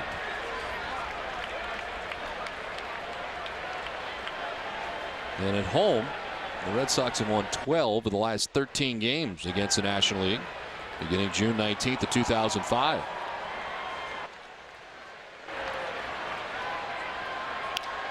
Now towards right center field. Hop from right will get there to make the catchers 2 down. Let's check in with Tom Caron. TC. Oh, no, thank you. It's our New England Total Dealer game break. After a rain delay, they're underway in New York, and not a good start for Brandon Webb. The first 2 batters get on. The 3rd batter, Bobby Abreu, a 3-run homer, his 4th of the year. Jim Ming Wong and the Yankees have a 3-0 lead over Brandon Webb.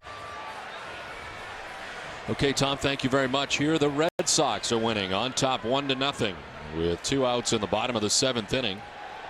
Julio Lugo doubled and scored the lone run of the ball game back in the 3rd inning. Grounded out last time up, but he's not alone in that category. A bunch of ground outs tonight for the Rocky starter Aaron Cook.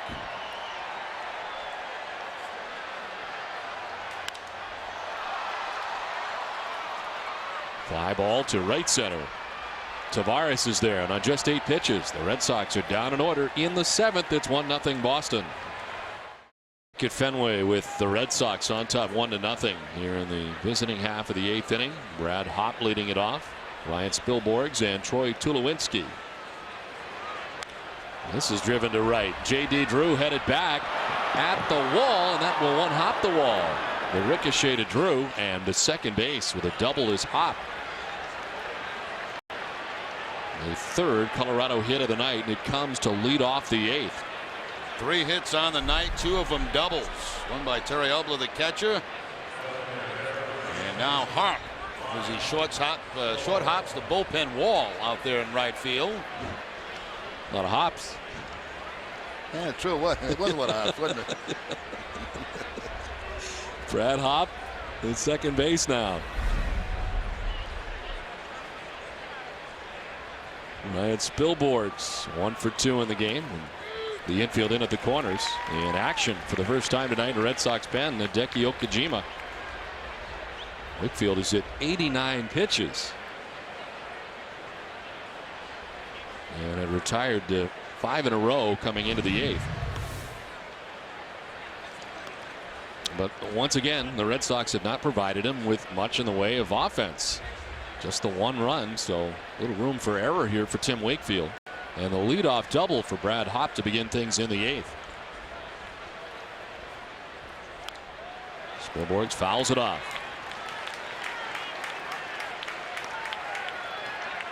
Boston Red Sox baseball on NESN is brought to you by 1408 in theaters everywhere Friday, June 22nd. Acura. And by LP Weatherbest.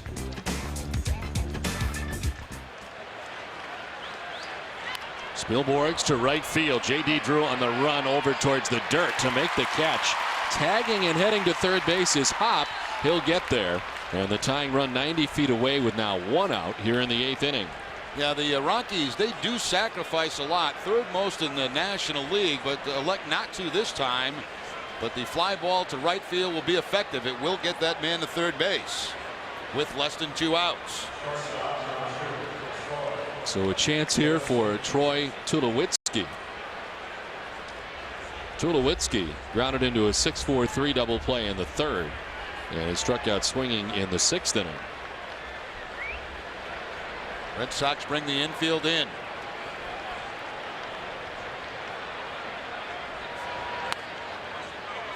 In the 6th inning, they had Torrealba at second base with 1 down, but Tavares grounded out to second base to get him to 3rd, and then Wakefield struck out Matsui to end the inning.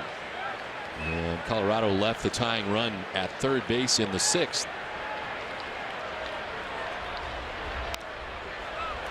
Ball and a strike to Tulowitzki. And Wakefield fortunate there. That knuckleball stayed up high. A good one to get in the air with the man on third base. And Tulowitzki fouls it straight back. It's a good pitch to hit in the air for the sacrifice fly, but fortunately for Wakefield, fouled right back. A strike over the inside corner. That was nasty. That ball looked like there was no way it was going to be a strike, and then just dropped. And credit Bruce Fleming for waiting on it too. And Mirabelli to catch it. That's true. The 1-2 into short right. Drew coming on. He gets himself settled underneath, makes the catch. Stopping at third is Hopp, and what a throw by Drew. He would have been a dead duck. Good thing he stopped. Yeah, you know right there as a third base coach, you're not going to send that runner. He's too shallow. But what you want him to do is tag up and draw a throw, and hopefully a bad one that gets by the catcher. Drew's got himself all set here. Now gets in good position to throw. They're not going to send him. Just draw the throw. One hop to Mirabelli. It does not get by him, and the run stays at third base. Now Yorvit Torrealba. The former Giant who grounded out to short in the 3rd. He doubled in the 6th.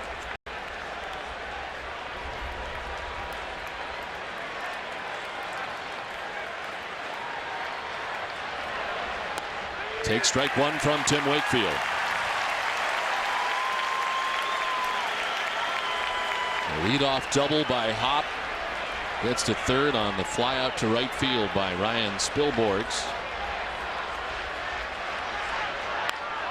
Into center field, a base hit, and from third comes Hop to tie the game 1-1.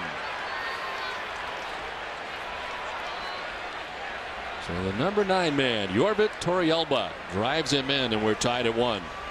He's had a good night, 2 for 3, a double, and now this single. The knuckleball will stay upstairs, and on top of it with the top spin ground ball, Torrealba. We're all tied at 1. Picks up his 20th RBI of the season.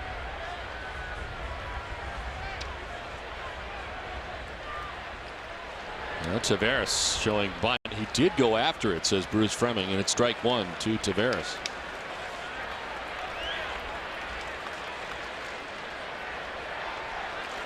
Oh for 3 as he has popped out to short, fly to right, and grounded out to second base.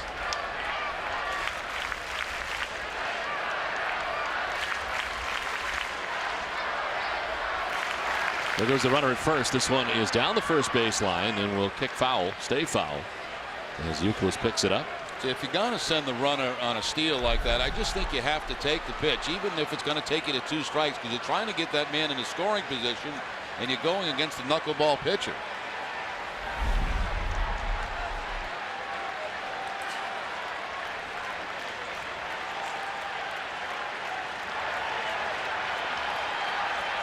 Oh, 2 to Willie Taveras. Swinging a foul tip, gets a piece. Midfield up over 100 pitches now at 101 with 2 outs here in the 8th.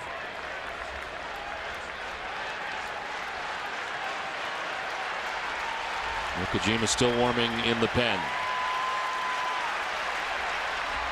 A check on Torrealba.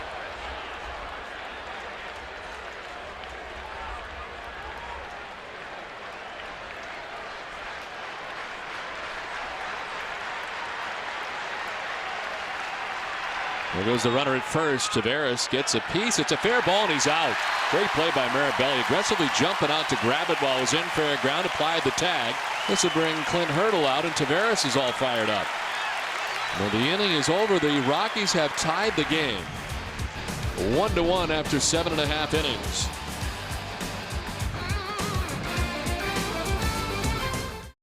One ball game now as the Rockies pick up a run in the 8th, and Ted Mirabelli with a nice play. Well, you see the ball bounce out in front of home plate, and then also Taveras leaving the batter's box. So once Mirabelli makes the play on it, just tags him for the out.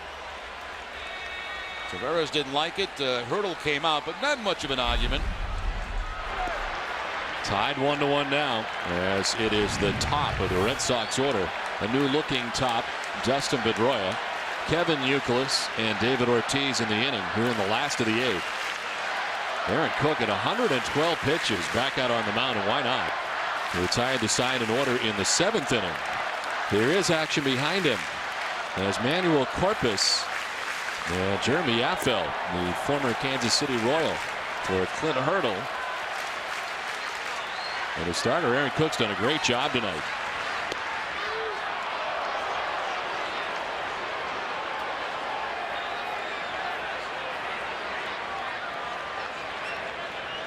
I have him for 15 ground ball outs through 7 innings.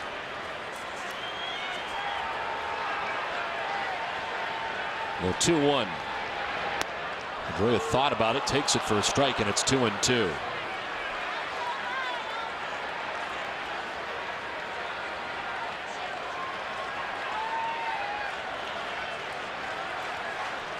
He was grounded back to the mound, grounded out to short twice. 0 for 3 tonight.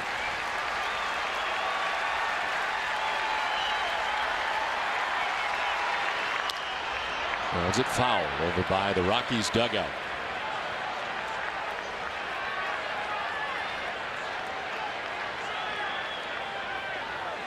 The lone Red Sox run came in the 3rd inning with 1 out. Lugo doubled. He stole third base and scored with 2 outs in the inning, and RBI double for Kevin Youkilis, who picked up his 33rd RBI of the season.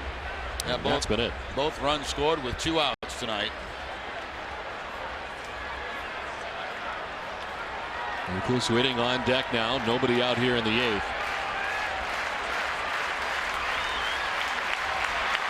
Pedroia grounds it left side into left field, a base hit. Lead man on to begin the bottom of the 8th inning for Boston. On the ground again, but this one finds its way into left field.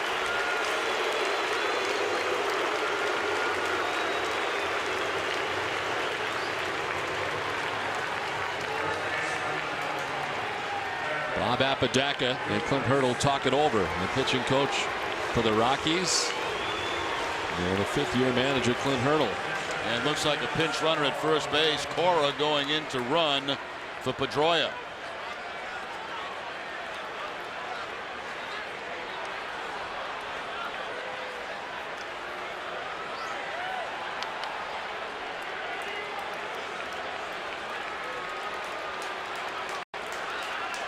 Now Kevin Youkilis. First to check on Cora, who's back to the bag. Youkilis grounded back to the mound in the 1st inning. He doubled to drive in the Red Sox lone run in the 3rd. The double was to right field, and he grounded out to first base in the 5th.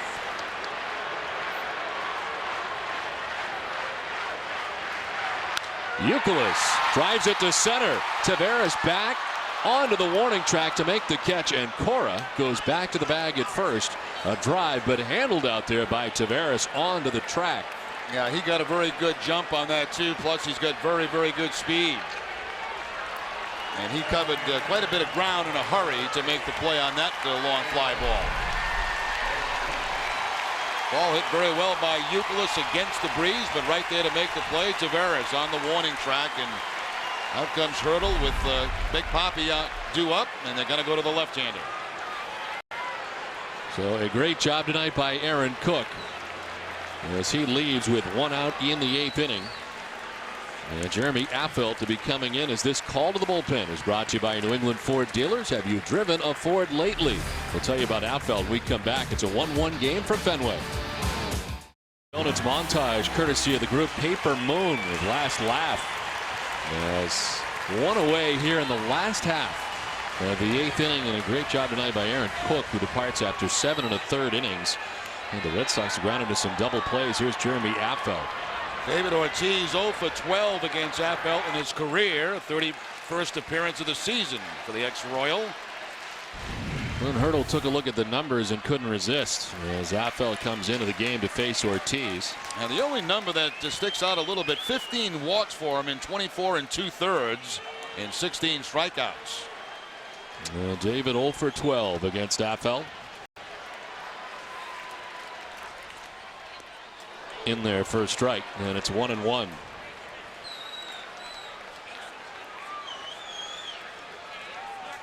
Seven and a third from Cook, who's still responsible for Cora, who's pinch running for Pedroia at first base.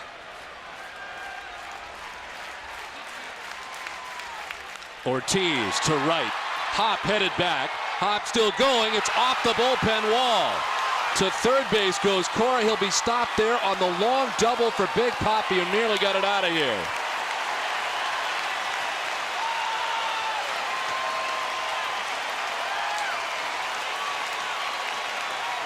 You know, it's funny, when Big Papi was on deck, he looked up at the flag that's right above us to see which way that wind was blowing. Of course, it's blowing straight in tonight. He pulls this ball, more of a line drive. That was an excellent read by Cora.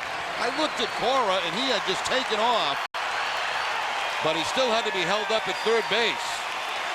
This ball hits right at the top of the wall in front of that Red Sox bullpen. You know, I wasn't sure, Don, that the outfielder Harp was not going to get to that, but Cora was positive. He read it very well off the bat, and he almost had a chance to score.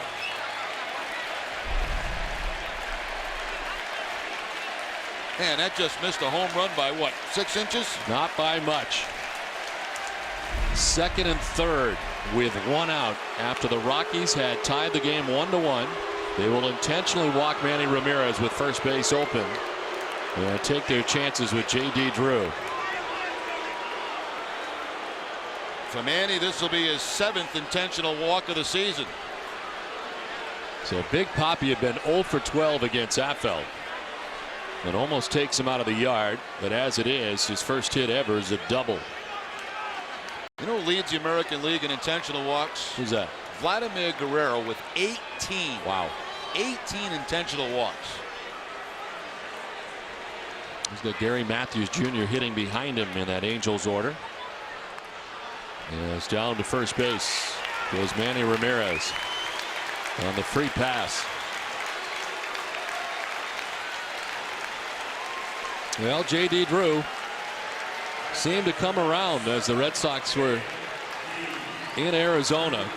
Familiarity for him returning to Chase Field in Arizona to the tune of 2 3-run home runs. Seemed to come out of it a little bit. Tonight, so far 0 for 3 on 3 groundouts. The last one into a double play.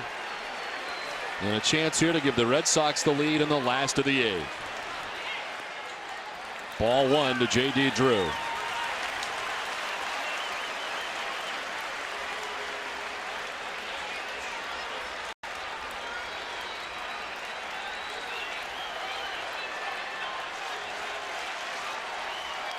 Drew fouls it off to the left, and it evens the count at 1-1. Had a good pitch there too, sitting on fastball. Affelt missed with the fastball on the first pitch, so JD knows he's coming back with one. It was middle in, and he fouls it straight back.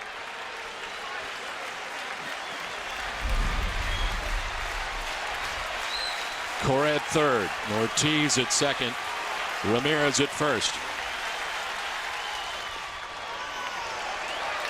2-1. Now he can pretty much sit on a fastball again. Cook is still responsible for Cora's at third base, so he could still end up with a loss in this.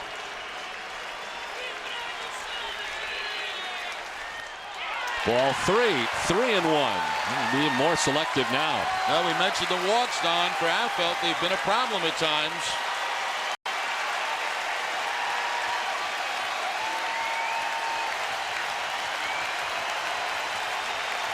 3-1 the count to J.D. Drew.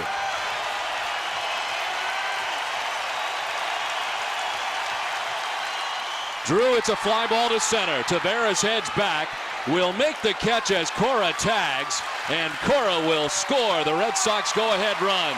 J.D. Drew on the sacrifice fly. Boston on top 2-1.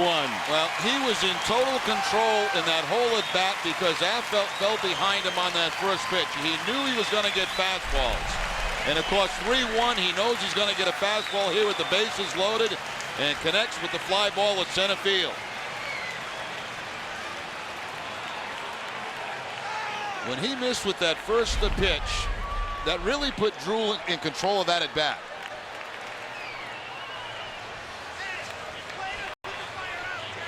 Clint Hurdle at the mound. He'll take the baseball from Affelt, as the Red Sox have taken the lead tonight in the bottom of the 8th inning on top 2-1. And back to the bullpen go the Rockies.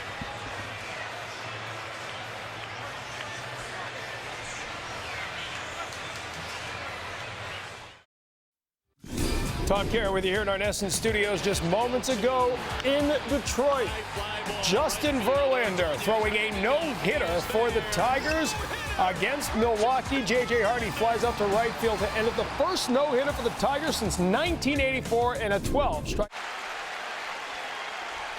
KTC back here at Fenway Park. Red Sox on top 2-1, looking for more now, trying to obtain some insurance. Manny Corpus is the new pitcher for the Rockies, a right-hander.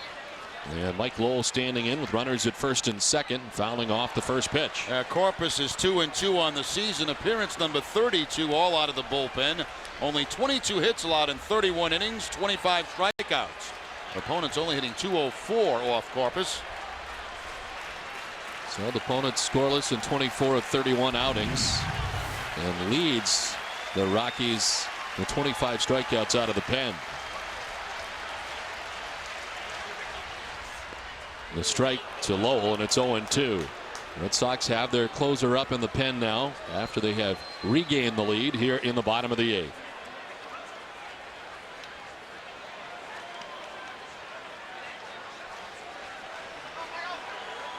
Red Sox had a 1-0 lead until the top of the 8th, and the Rockies tied at 1-1. Red Sox have answered with one so far.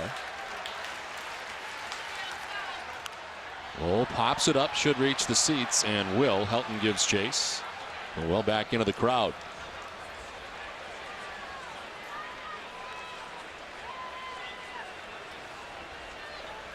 Well, Dustin Pedroia got it all started in this inning as he singled. Cora ran for him. Youkilis flied out to center field. Ortiz with a double off the short wall and right in front of the bullpen. Intentional walk of Ramirez. And J.D. Drew able to get the sacrifice fly, which given the Red Sox a 2-1 advantage.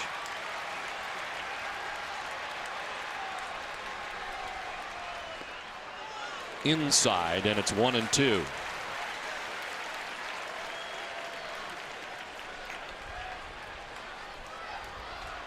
Pedroia in his first game leading off here for the Red Sox tonight. The reshuffle of the Boston lineup.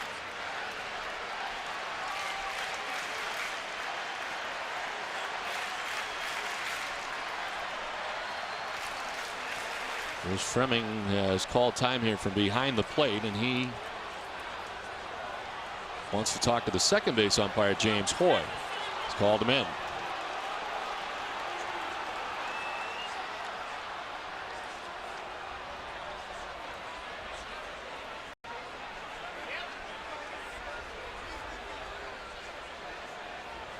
He was track of the count or something. What's going on here? Not quite sure what that is. Very seldom have I ever seen the home plate umpire go talk to the second base umpire.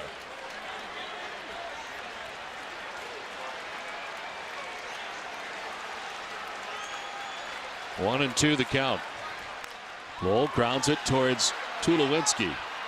His throw is in time, but the Red Sox have pulled ahead with a run here in the bottom of the eighth. We head to the ninth. It's 2-1 Boston.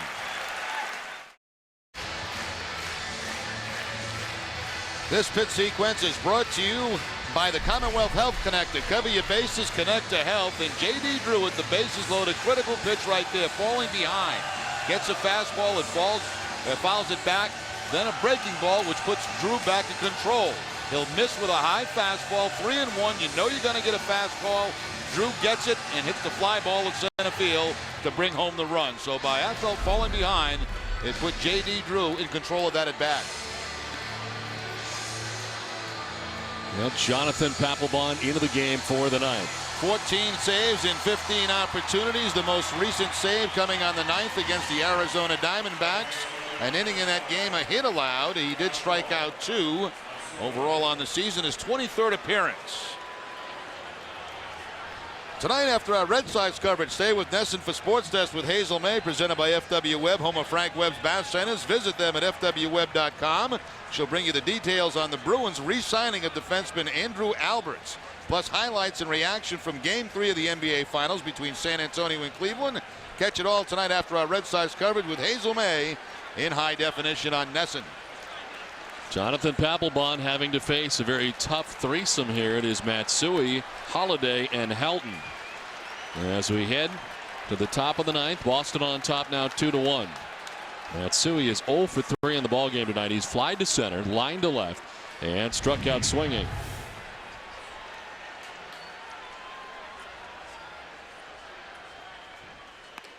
Strike one to Matsui.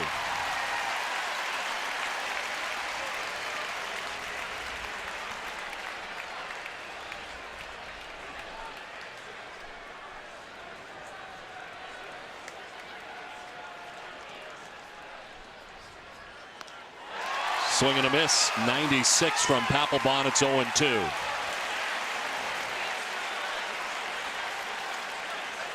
Red Sox have a 2.90 ERA in relief, second lowest in the majors. Only the Padres, and 2.21 bests the Red Sox.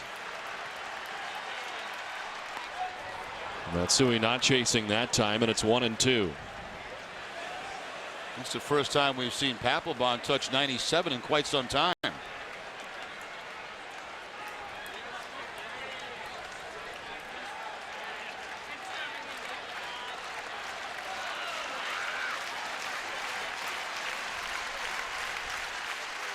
Matsui staying alive as he fouls it back. Tim Wakefield tonight gives the Red Sox 8 innings. Just the 4 hits, the 1 run, which tied the game in the 8th. Walked 1, struck out 3, and up over 100 pitches at 102. So not a lot of run support tonight, but Wakefield and the Red Sox hope it's enough as they lead it 2-1 here in the ninth.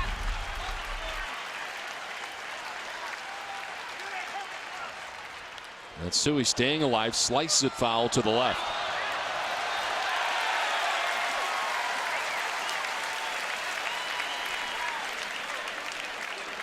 Papelbon picking up his 14th save and his 15th opportunity with a scoreless 10th inning on Saturday in Arizona. He is tied for 7th in the American League in saves. And ahead of Matsui, 1-2. Got him for out number 1 of the ninth. Well, after a number of pitches away from Matsui, he busts him inside with the high fastball. The fastball clocked at 95.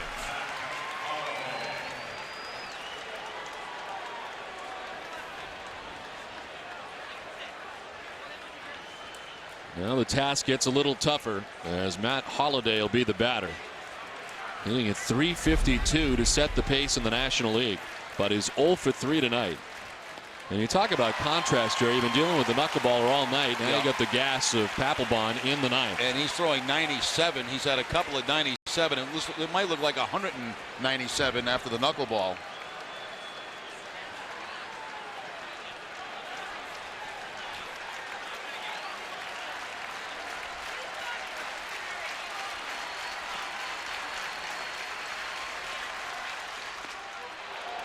One and one now to Holliday.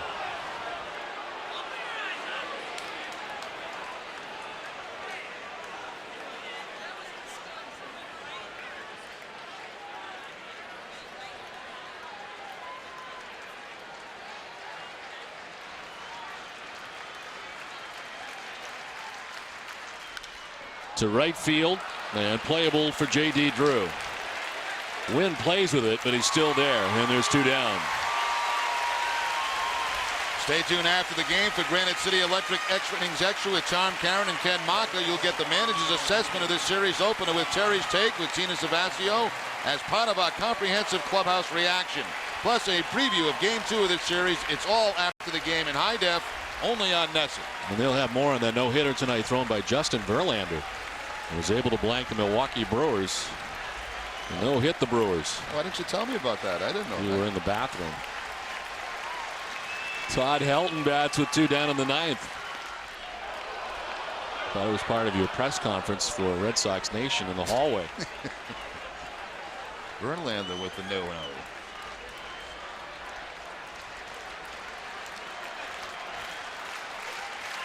Helton 0 for 3 tonight. Papelbon with a strike over the outside corner. Back to the gas.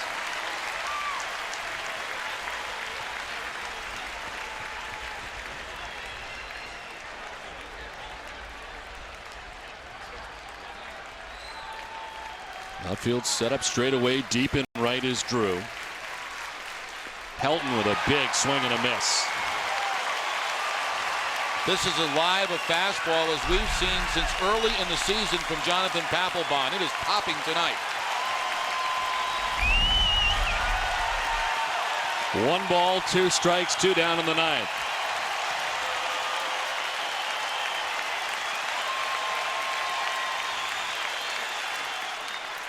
Two and 2.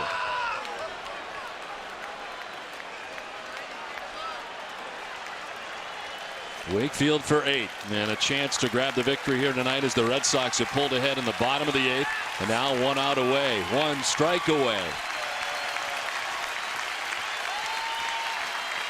The 2-2 pitch. Outside, doesn't chase. Full count. Garrett Atkins is on deck for the Rockies.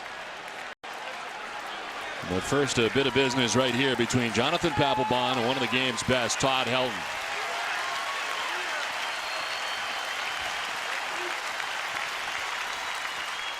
He struck him out, and the Red Sox win. As good as we have seen Papelbon this season. And the Red Sox come away with an impressive victory, beating the Rockies tonight 2-1. Pedroia is the guy that got it all started in the bottom of the 8th inning. And it's the Red Sox who pull away with a 2-1 victory over the Rockies in the first game of this 3-game series.